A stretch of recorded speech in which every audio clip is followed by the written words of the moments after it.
Happy Friday. Welcome to another edition of Husker Online Headlines. Sean Callahan, Steve Sipple here. A day later because we wanted to wait, Sip, on what our headline number one is going to be. And headline number one here for this week on Husker Online Headlines is Nebraska Volleyball will be playing a game inside Memorial Stadium. They're going to be taking on UNO. That's going to take place August 30th at 7 p.m.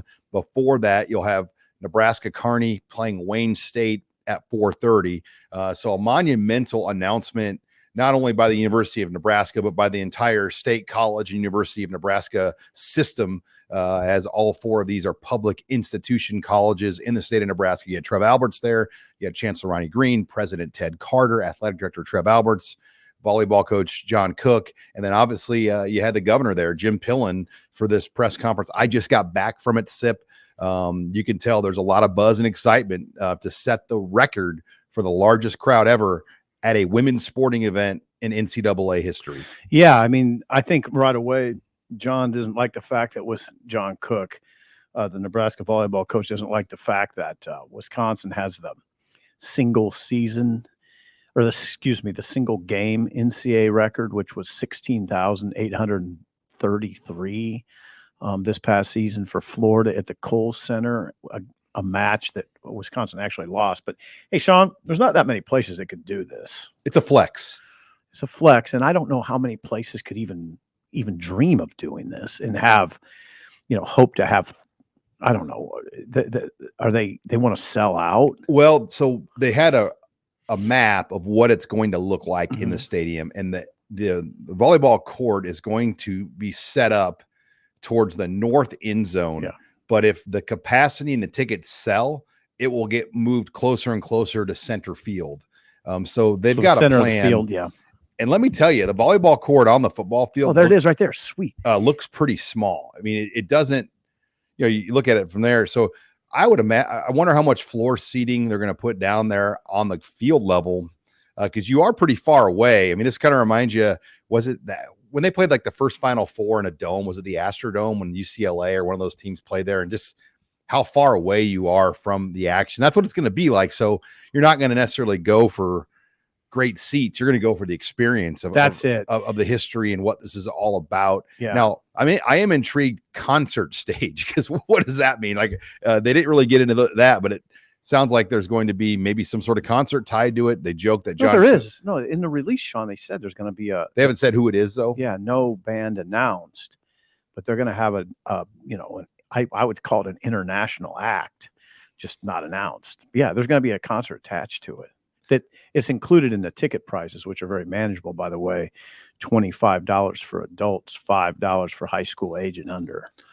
What a week for Trev Alberts that's going to be, though. You're going to have this game Wednesday, full crowd. Who knows what the number is?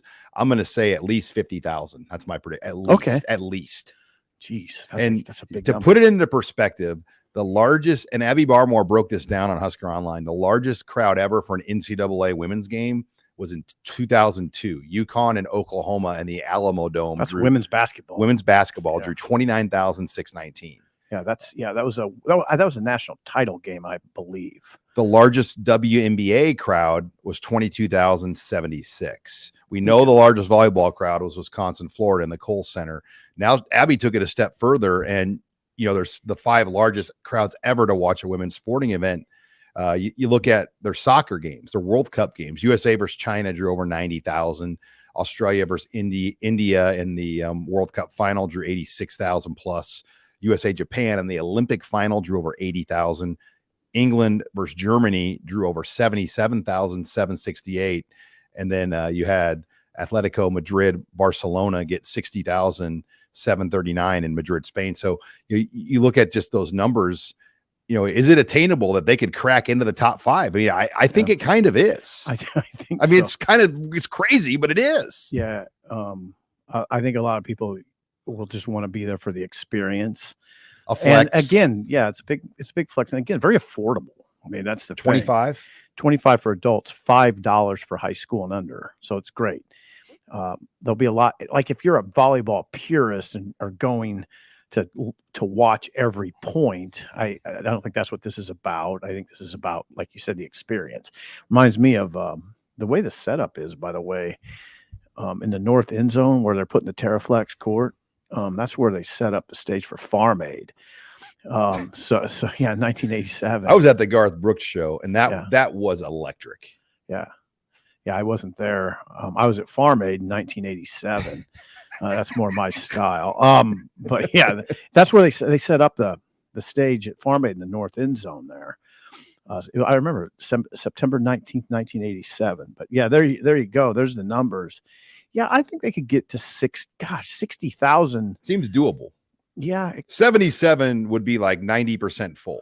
I don't have it's never happened, so it's hard to know for sure. If they sold everything out, they could get to number 2 all time. Now it's a Wednesday night. Like somebody brought that up to me. Keep in mind, this is a Wednesday night. Yeah.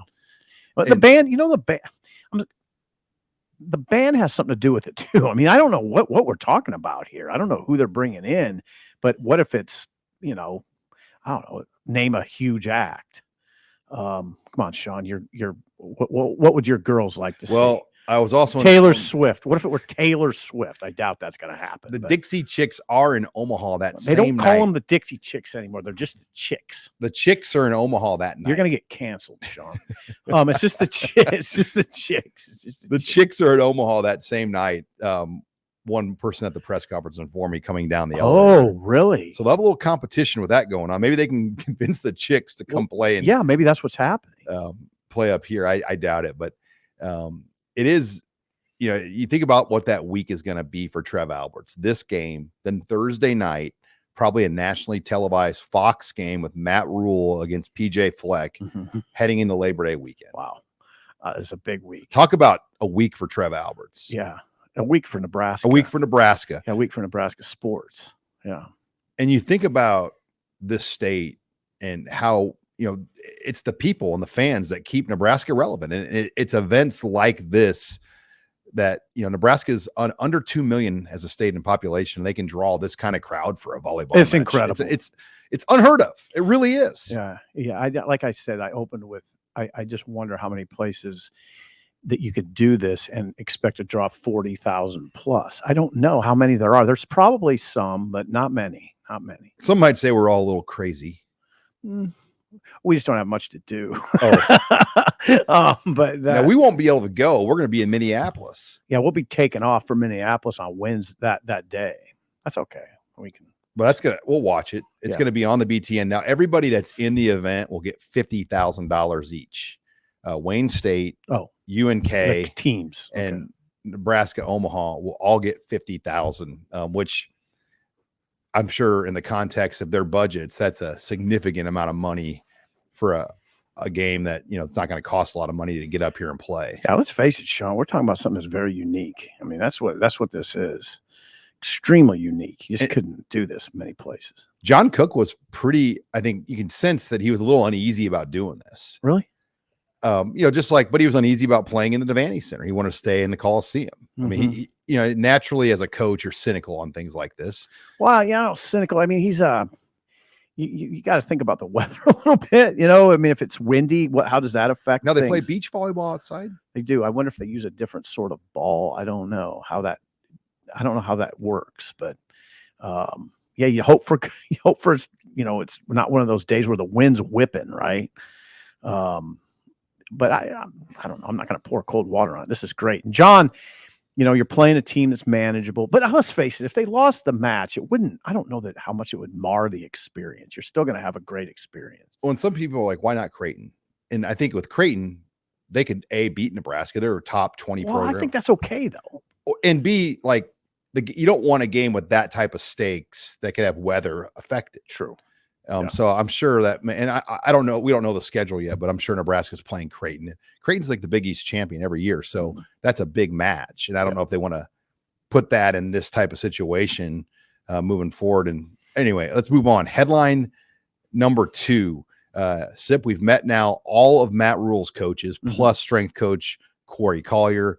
Give me some of your early impressions of the Matt Rule coaching staff. Well, I would say that he's going to put a lot on those coordinators because of the youth below them. The coordinators are critical. That's one thing that comes to mind. Another thing that comes to mind is Marcus Satterfield. That whole spiel about he's going to use a huddle, and he wants to use a fullback, and they're gonna run the ball. I just, I have, when I envision that and close my eyes, I just love it. I just hope that's what we're seeing. It's a beautiful thought. So Satterfield and White are critical in this discussion because now they're critical because they have a lot of youth under them, but also because they're going to have to teach their systems to a lot of these guys. That like Wager and Satterfield have never worked together. Wager, Bob Wager. They haven't worked together. White hasn't worked with all those defensive coaches. So I know that's critical. He's going to have to teach that. Like I'd say right now it's going on probably right now that they have to teach their systems, and those coaches, assistant coaches have to become very adept quickly. This is not a league where you get a lot of slack. I mean, the Big Ten is a coach's league. And as you've mentioned, Sean, they opened the season at Minnesota against a veteran staff. Now, then they go to Colorado, but I mean, Prime's Prime. Prime's pretty proven. So they're going to, I don't know what Prime's staff looks like, but they got to get Tim Brewster's on that staff. They got to get stuff in order. These are two big games right out of the gate. And of course, we're giving Matt Rule plenty of slack. Nobody's putting pressure on them. But Sean, when the lights come on and you're keeping score in the games on TV, that's pressure. I mean, I'm not saying that we're putting pressure on, but the world's watching those games. Okay, yeah, those viewership numbers will be gigantic. Will be huge. Yeah. I mean, that Thursday night game will have a massive number because it's the first game of the season in college football, again, for Nebraska, by the way. I guess Notre Dame's going to play in Ireland this year, but Nebraska opened the season last year on Fox. And then this Colorado game, when you talk about Pac-12 television property, Nebraska at Colorado will be as prime of a piece as they have in that package. Yeah. So will that be elevated to a night game? Will Big Noon want to put it at? I mean, I think actually for Nebraska's sake, you hope it's Big Noon. Then it's a 10 a.m. kick in Boulder. But would they do that? Would the Pac-12 do that? I don't know. But back to the coaches, the impressions. The reason I bring that up, no, that's okay. The reason I bring that up is because we've heard from all of them now. We've heard Matt Rule had his guys talk to the media, each of the guys. So now we have an idea. And I'm not judging them off of a press conference. In fact, I'd give this 2 years before I really judge anybody harshly, but we got a better idea of what we're dealing with now. And I think it was a good picture. I thought, for instance, Rob Dvorak, there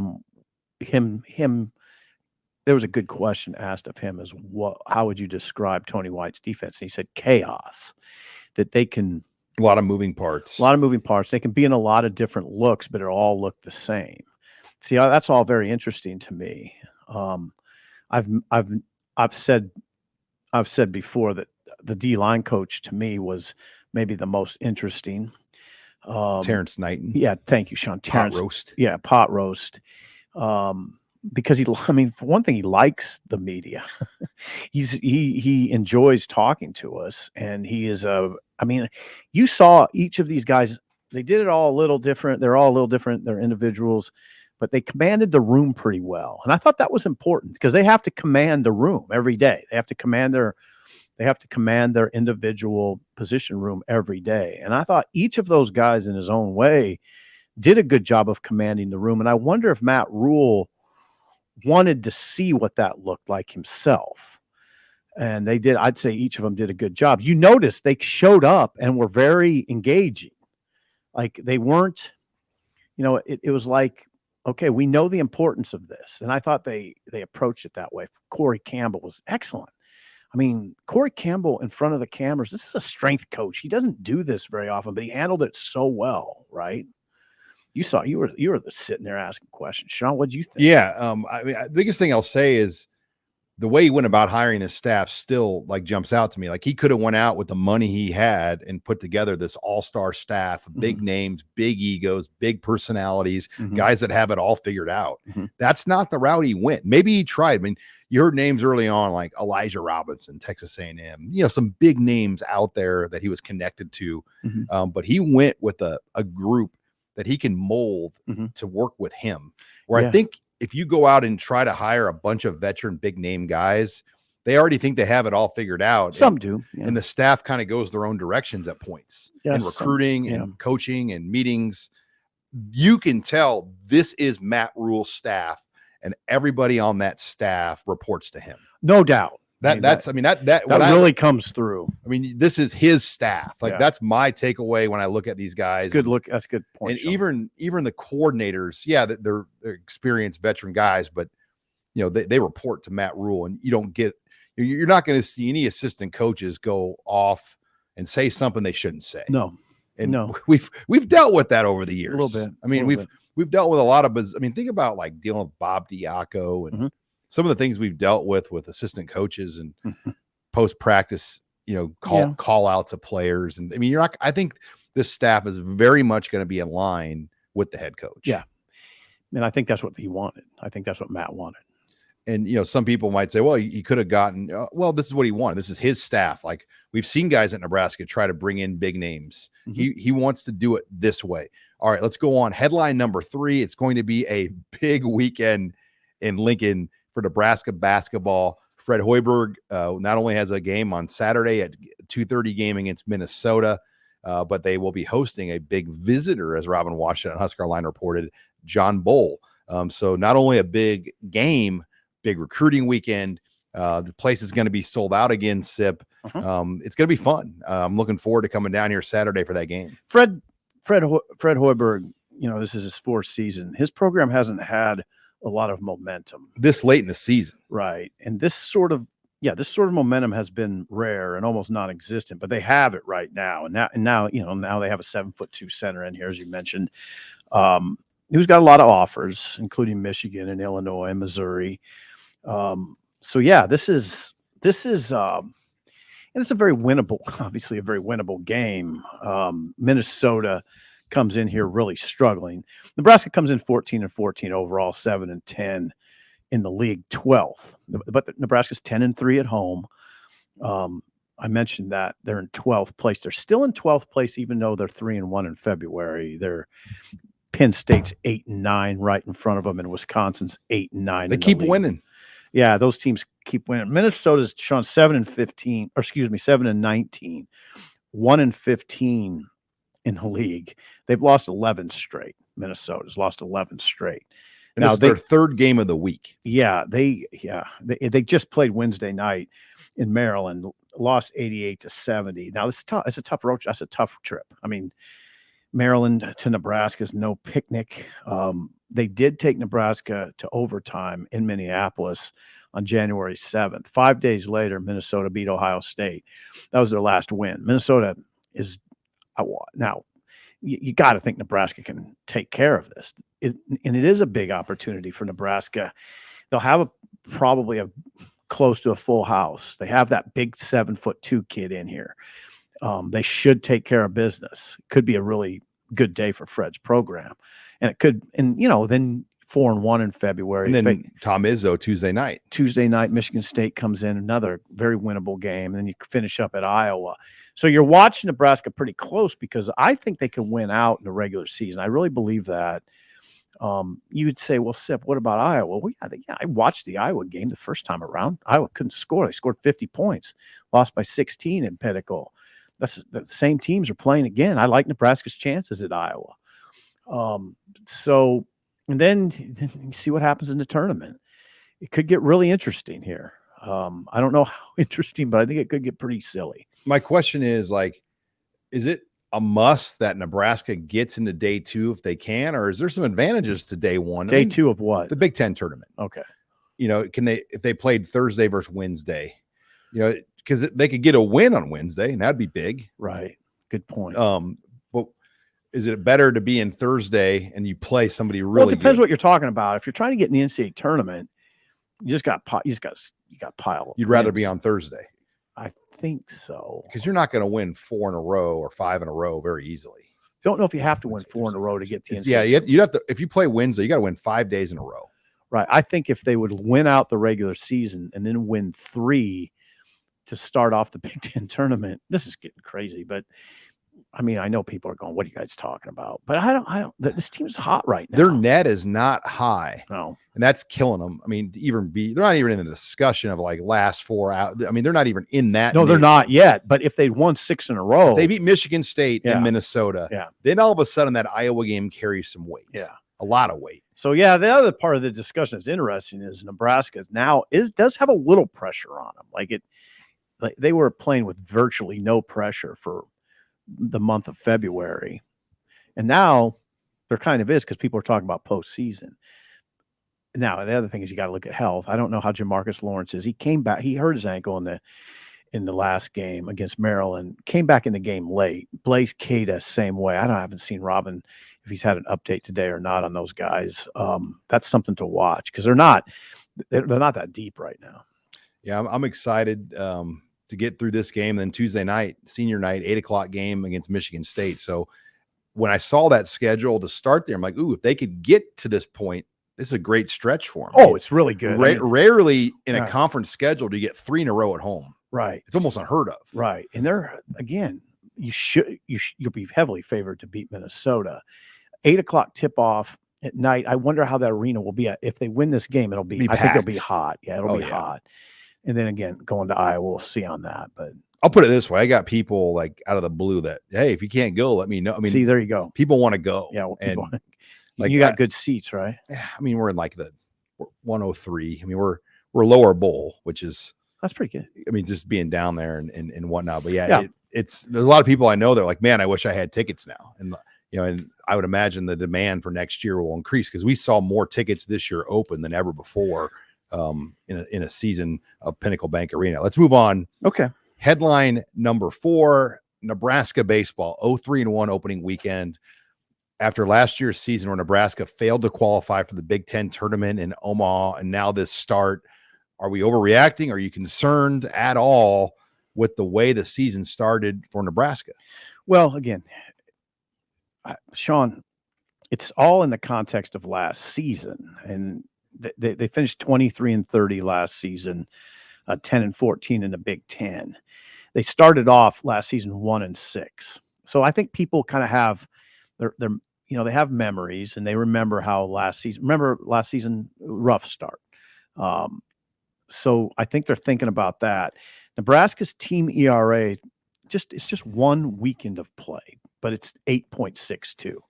All right, that's their ERA. And they gave up like 31 free bases. That get the 8.62 ERA and all the free passes. That gets your attention. I mean, they haven't been terrible at the plate, obviously, and some guys have gotten off to a really good start. But again, it's a pitching discussion to me largely. When they struggled, Sean, in last season, their team ERA was 4.70. You're just not going to be very good when your team ERA is that high. I mean, for comparison's sake, when they were really good in 2021, team ERA was 3.81. So that you're really watching Jeff Christie's staff right now. You really are. When they go to South Alabama this weekend, that's what you're watching. They've got a couple guys that are off to hot starts at the plate. Dylan Carey's a freshman from Colorado, Castle Rock, Colorado. He's hitting 471. Max Anderson's hitting 353 back from last year, 6 for 17. Kid from Miller West. They've had some offensive production. Just got to watch the pitching. Now, Megan, scroll down to their next series after South Alabama because that's going to be challenging. They're going to be in Minneapolis, and they've got in this. But they play Vandy, Hawaii, and Ole Miss. Yeah. Vandy, Hawaii, and Ole Miss. Yeah, that's come on. That's Northern Colorado. You know who the coach is? No, Mike Anderson. Is that Mike Anderson, Coach A? Really? That's interesting. Well, that'll be fun. Coming in March 7th. Is that? Yeah. Then they've got a manageable stretch, but they've got to at least get things kind of figured out here. And I mean, do you think it makes sense to kind of overschedule the way they do, where you play really, really tough teams out of the gates? Well, how tough is it? Would you say San Diego's really, really They were a tough? tournament team last year. Yeah, not really, really tough though. I mean, you're not. They're good. I don't know. Sean. You got to kind of put yourself in the shoes of those guys that are involved. If I were a player, I'd want to go to San Diego and play, right? Right. Well, I just to get things figured out on the opening weekend, just kind of get kind of your sea legs underneath you. Yeah. San Diego's not a national power. No. So I like it. I like going out to San Diego. I would like it if I were a player. I'd say, yeah, let's do this. You're going out and playing in a beautiful stadium. And now you're going to South Alabama. Sean, South Alabama, you don't regard that as a power, right? I mean, they're a respectable team in the Sun Belt. Yeah. That's all. I'm not trying to dodge competition if I'm Will Bolt, I mean, this is year 4. No, just go play. And it'll be interesting how Will gets these guys to respond. We both know Will, have a ton of respect for Will. Oh, yeah. I've known Will for over 20 years. And, he's passionate about it. He loves Nebraska. He wants to get this thing figured out. Of course he does. I don't know. You asked a good question. How do you react to them going 0-3-1 against San Diego? I don't think you should overreact, but it's not what you wanted. It's not what you wanted to see. It wasn't really good baseball. They definitely shouldn't have lost Monday. Right. I mean, they gave up 6 runs in the seventh on a time shortened game. Mm-hmm. On a getaway. They had a game that ended at 5:00. They had to get out of there. So that's why there's a tie. It's just from afar, it felt like all right, we're up by 6. Let's just get out of here. And, then San Diego responded and beat them. Yeah. Here's the reason you feel guilty if you're or you'd feel stupid if you're overreacting. If they go win 2 of 3 at South Alabama, then so you can get caught looking kind of silly if you overreact too much, right? Or what if they go sweep out South Alabama? Right. And then all of a sudden they're back in business. Right. So, all right. Final headline here of Husker Online Headlines with Sean Callahan and Steve Sipple. Let's talk Dylan Raiola. I feel like he makes the show every week, but there were a lot of rumors out there that were not true. And Dominic Raiola set the record straight with you. Dylan Raiola still plans to visit Georgia in the month of March. I know there was some smoke that maybe that could get rearranged or moved or not happen. But Dylan Raiola, at least as of now, is going to still visit Georgia. Yeah, March 18th. So the weekend before Nebraska. Yeah, the weekend before Nebraska. I'm not sure where that came from. It was very interesting on Thursday morning how many people were asking me about that. So yeah, I called Dominic and he right away said, I don't know where that's coming from. We're going to Georgia. And of course, you know what, Dom, you know what, Sean? He's the number 1 player in the country. He's a program changer. It would be a massive story if he came to Nebraska. So we almost should address it every week. I mean, especially when a rumor crops up like that. So yeah, and this is a gigantic story. I'd almost think we'd be remiss not to touch on it, especially when something comes up like that. And I'd say it's wide open. I think it's wide there's open. going to be a lot more segments, like you said, on Dylan Raiola with Nebraska because he's a story. I mean, he moves the needle. People are very interested. I can't tell you how much I get asked about Dylan Raiola. Like people will just come up to you and grab your arm and say, "Are we going to get Raiola?" You're like, and like, yeah, I'm just, I know, and I'm going to tell you right now in Hy-Vee. I don't know. I mean, yeah, but it's crazy. People are. I mean, he captivates the fan. Now they're not doing that in Georgia. They're not doing that in other places. Not. But here, yeah, like you go in anywhere. I was in Beatrice yesterday. I was around the state, and he's a conversation starter wherever you go. Yeah, and it's just we're gonna know pretty soon. It's gonna get hot. It's gonna get really hot in March. Right. What is the timeline though? That's what we don't know. Like how long after these March visits is there more visits to come? I got to think there is. I mean, again, I can't. Some of the conversation with Dom is off the record, but he does say, and he says you can say this, that he uses the words wide open. There's going to be other visits. There almost has to be, based on what I'm hearing from Dom. I just don't think he's going to go to Georgia and Nebraska and call it good. There's some other teams that are come on. He's getting recruited hard by a lot of teams. Sean, Penn State has been mentioned, Texas and Oregon and USC's in the thick of it. So, and they have been an unofficial visit to USC recently. I don't know. I just know that if he commits here, it's going to be just a mammoth story because of he's the number one player in the country, but also then what happens? He enhances your chances with recruits all over the country. And I assume he's an early graduate too. So like is he? Most guys like him are. Yeah. I mean, you never know though. Academic situations are different everywhere. I would assume he's a great student, but if he typically a guy like this is going to get somewhere early. The other part of this is sort of interesting is Dayton, his brother, Dayton Raiola, who I don't think they don't know if he'll be with. He's a good football player. Is he going to Pinnacle too? I think so. They left Chandler and they're at Pinnacle now. Yeah, in Arizona. They live in North Scottsdale. And so, yeah, they are moving high schools again. Will Dayton be here on March 24th? They don't know because he's also a very good pitcher and first baseman on his baseball team. And there might be a baseball conflict that weekend. So we might just see Dylan. I mean, Dylan he could take this all the way down to the wire. He can go as late as he wants with this decision. Yeah. That would be like when you say down to the wire, Sean, educate the people. Like what's the wire to you? June? Quarterbacks typically are done by May. Yeah. So like if you get past Memorial Day, that's really late. So you would think by May 1, there'd be something going on. But what if he wants to take spring official visits? Yeah. These are unofficial. Yeah. What if he wants to go on the trips after April 15th and into May, like that they pay for you to go on and they want to do more of those? I mean, he can do whatever he wants. I would be surprised if that happens. Yeah, it's fast. I mean, like you said, we can talk about him every show, and I think people are going to be interested. Mm-hmm. And you talked to Dominic, so you had some relevant information, but that wraps it up here for this week's edition of Husker Online Headlines. Make sure you log on to huskeronline.com. We're going to have a great weekend of coverage, more stuff from the in-state tour, Nebraska basketball playing against Minnesota, Nebraska baseball against South Carolina. You'll get the always must-read Steve Sipple Sunday column. Must-read. Any teases for Sunday? Yeah, I might hit that topic we had about the assistants. We've seen them all now.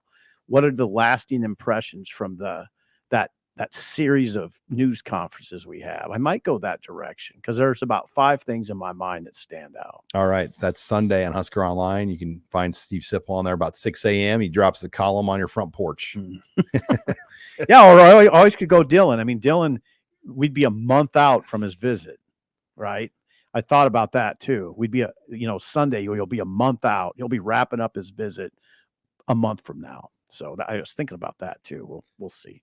If you're not a member, check us out. $29.99 gets you access to Husker Online until August 31st. Also subscribe and like us here on the YouTube channel. And you can also catch us on the podcast channel. We put all of our YouTube videos on the podcast channel for Husker Online as well. For Steve Sipple, I'm Sean Callahan.